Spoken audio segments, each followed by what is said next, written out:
Assalamualaikum warahmatullahi wabarakatuh. Perkenalkan, kami dari kelompok 1D akan mempresentasikan hasil diskusi kami. Saya Hikmah Cedi Fitra akan menjelaskan mengenai optimasi keuntungan produksi dengan algoritma titik interior. Sebelum kita membahas program, kami akan membahas sedikit mengenai studi kasus yang kami pilih, yakni Batik Wahyu Sari Giralayu Karanganyar. Batik Wahyu Sari Giralayu merupakan home industry, di mana perusahaan menyediakan bahan baku dan pengolahan batik. Untuk menentukan keuntungan maksimum pada usaha batik ini, kami menggunakan algoritma interior, di mana untuk mencapai nilai optimal atau keuntungan maksimum dengan batasan, yang pertama, produk batik yang akan dihitung adalah produk yang diproduksi selama 1 bulan produksi. Yang kedua, metode yang digunakan adalah algoritma titik interior. Selanjutnya, mengenai algoritma titik interior. Algoritma titik interior merupakan suatu metode penyelesaian permasalahan pemrograman linear dengan mentransformasikan titik interior awal ke dalam daerah visible, sehingga mencapai solusi optimal penyelesaian pemrograman. Langkah awal dalam algoritma titik interior yaitu menentukan titik awal pemecahan masalah. Algoritma titik interior berhenti menemukan solusi yang memiliki nilai fungsi tujuan lebih kecil daripada nilai fungsi tujuan yang diketahui di awal, yang telah ditentukan pertama kali. Langkah-langkah proses berhenti apabila nilai ZXK plus 1 kecil dari ZXK. Selanjutnya, mengenai langkah-langkah menggunakan algoritma titik interior. Mengoptimalkan fungsi objektif Z sama dengan CTX dengan kendala AX sama dengan B dan X besar dari 0. Langkah yang pertama, jika diketahui penyelesaian percobaan yang sekarang, diketahui X1, X2 hingga X ke N sebagai titik interior, tentukan D, matriks D, yaitu X1 000, 0x2 00, 00x3 0, 000xn. Hal ini membentuk seperti matriks diagonal. Langkah yang kedua, hitunglah A bar sama dengan A kali D dan C bar sama dengan D kali C. Yang ketiga, tentukan matriks proyeksi P sama dengan matriks identitas dikurang matriks A transpose dikalikan matriks A dikali matriks A transpose diinverskan dikali matriks A. Yang keempat, tentukan projected gradient CP sama dengan P dikali C dan V sama dengan mutlak dari CP atau absolut komponen negatif dari CP. Langkah yang kelima, tentukan dengan iterasi koordinat baru X bar. X bar sama dengan X1, X2 hingga X ke N sama dengan matriks 111 ditambah alfa per V dikali CP. Langkah yang keenam, tentukan X yang baru sama dengan D kali X bar sebagai penyelesaian percobaan untuk iterasi berikut. Langkah 1. Langkah 1. Pengambilan titik interior X di mana X sama dengan X1, X2 hingga X ke N di dalam daerah visible dilakukan dengan menggunakan iterasi. Dari proses iterasi dapat didapatkan titik yang layak dari X untuk menentukan nilai optimal fungsi objektif, sehingga dengan algoritma titik interior dapat menghasilkan nilai yang menuju ke nilai optimal atau nilai maksimal atau nilai minimal.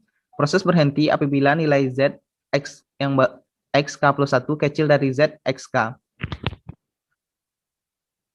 Bagaimana programnya di Python yang akan dijelaskan oleh rekan saya?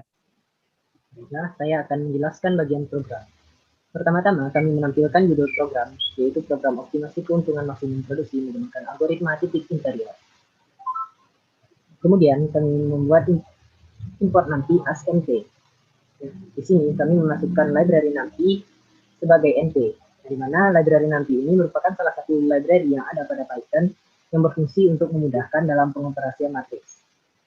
Selanjutnya, kami membuat kelas yang bernama maksimum, yang mana maksimum ini berisi 3 buah objek, yaitu mat C, mat A, dan mat B. Dalam pendefinisian kelas tersebut, kami membuat 2 buah metode atau metode. Yang pertama, metode ini, yang berfungsi untuk menginisialisasi ketiga matriks tersebut. Kemudian, metode set yang berfungsi untuk memanggil data yang diinputkan oleh user sebagai nilai dari ketiga objek tersebut.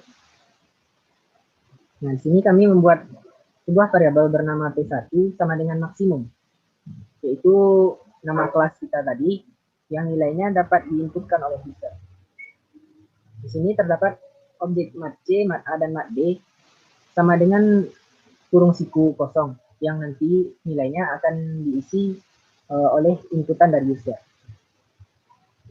Selanjutnya, untuk mendapatkan nilai mat C, nilai objek mat C, kita program pertama kali menampilkan nilai dari matriks C merupakan nilai fungsi objektif dari nilai keuntungan produksi batik.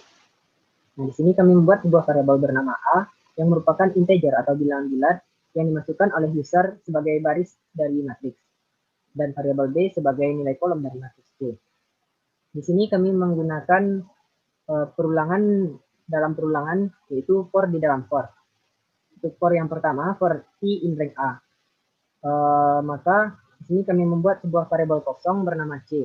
Kemudian perulangan yang kedua, for C in rank B, di mana nilai J sama dengan integer atau bilang bulat yang dimasukkan oleh user berupa angka dari matriks C sesuai dengan indeks matriks, indeks baris dan kolom masing-masing matriks.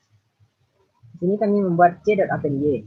Nah, artinya nilai dari J yang diinputkan oleh user tadi akan ditambahkan kepada nilai variabel C yang kita buat di awal. Begitu pula pada mat.c.append C. Di sini nilai C yang sudah kita dapatkan akan ditambahkan ke dalam nilai objek dari matriks C. Terakhir, matriks C sama dengan np.array_mat_c. Ini artinya kita akan mengubah nilai integer dari mat C yang sudah kita dapatkan tadi ke dalam bentuk matriks berupa baris dan kolom menggunakan library NumPy fungsi array. Nah, kemudian nilai dari mat C tadi akan berubah menjadi nilai matriks C berupa baris dan kolom. Begitu pula untuk nilai dari matriks A. Kemudian nilai matriks D. Hampir sama dengan yang sebelumnya, hanya yang membedakan pada matriks D, nilai J sama dengan float atau bilangan pecahan desimal yang dimasukkan oleh user sebagai angka matriks diagonal D. Kemudian nilai J ditambahkan ke dalam nilai variabel D yang dibuat di atas. Kemudian nilai variabel D tersebut akan ditambahkan ke dalam nilai objek mat D. Dan objek mat D akan diubah menjadi bentuk matriks menggunakan fungsi np.array. Kemudian kita menampilkan kita membuat p1.set sesuai dengan variabel yang kita buat di atas tadi, yaitu p1 merupakan kelas maksimum yang datanya dapat dipanggil merupakan input dari user. Kemudian set merupakan fungsi untuk memanggil data tersebut. Nah, di sini kemudian untuk menampilkan nilai matriks D, matriks A, dan matriks D, maka dibuat perintah print untuk nilai matriks D, kemudian print matriks D tersebut. Untuk matriks A dan matriks diagonal D. Terakhir, kami membuat sebuah variabel Z yang merupakan keuntungan maksimum dari kasus yang kami ambil. Dengan hasil dari perkalian matriks D dikali matriks D ditambah dengan matriks D dengan indeks 11 dan matriks D indeks 1. Arti dari indeks 00 adalah baris 1 kolom 1 dan matriks D11 artinya baris 2 kolom kedua. Selanjutnya nilai keuntungan maksimum akan ditampilkan dengan perintah print nilai Z awal, Z. Nah, nantinya akan ditampilkan nilai keuntungan maksimum pada iterasi ke-0. Baiklah, saya akan melanjutkan mengenai penjelasan program. Jadi selanjutnya kita akan melakukan proses operasi pada matriks, di mana pertama kita inisiasikan bahwa O itu sama dengan 1 untuk pengulangan iterasi, alpha 0,9, FI ini merupakan fungsi identitas, dan ulang bernilai true untuk pengulangan, I merupakan matriks diagonal dari FI. Nah, kemudian kita melakukan operasi di mana A1 itu merupakan matriks A dikali matriks D, di mana kita bisa gunakan np ...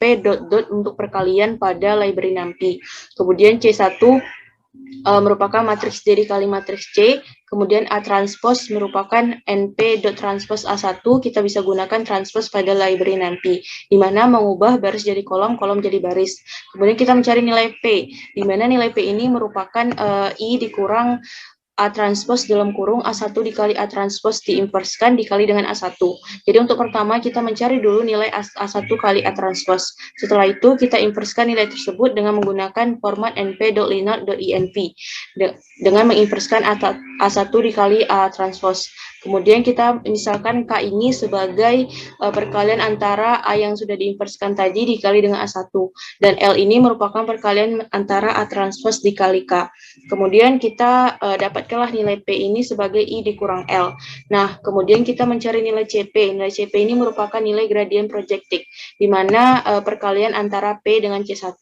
Kemudian kita dapatkan nilai V. Nilai V ini merupakan nilai komponen mutlak absolut yang berada pada CP atau nilai maksimum terbesar pada CP.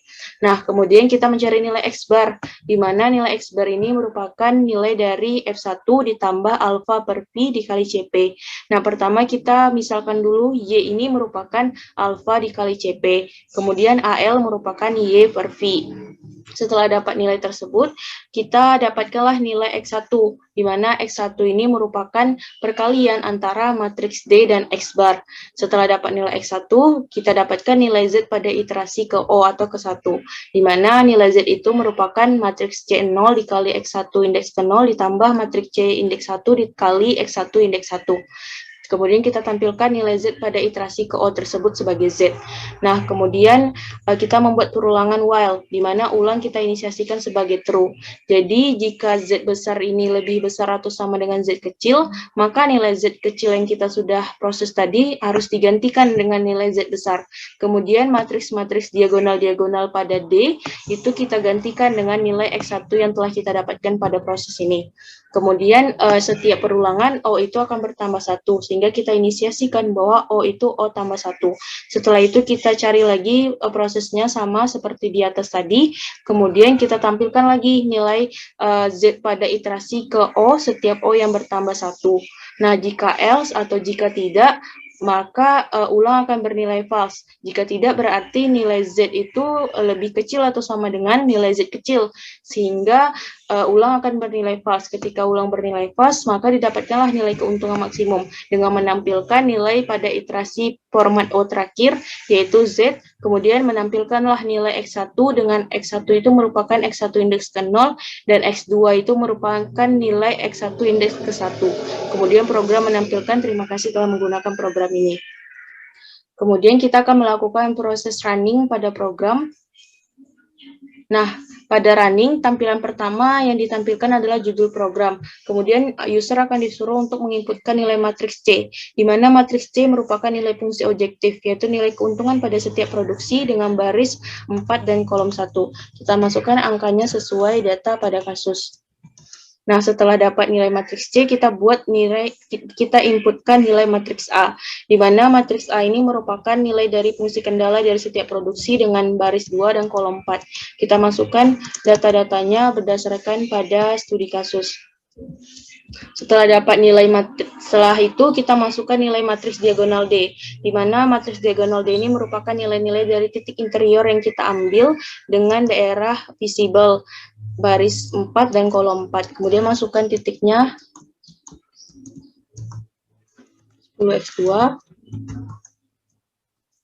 5x3, dan 10x4. Nah, setelah itu, program akan menampilkan nilai dari matriks C, matriks A, dan matriks D yang telah diinputkan user tadi dalam bentuk matriks. Kemudian ditampilkan Z awal sebelum terjadi operasi atau iterasi. Kemudian kita tampilkan iterasi ke 1 sampai iterasi yang memenuhi perulangan. Nah, kita ketahui bahwa algoritma titik interior itu prosesnya berhenti jika nilai Z pada iterasi selanjutnya itu lebih kecil dari Z pada iterasi sebelumnya, atau ZXK tambah 1 itu lebih kecil dari nilai ZXK.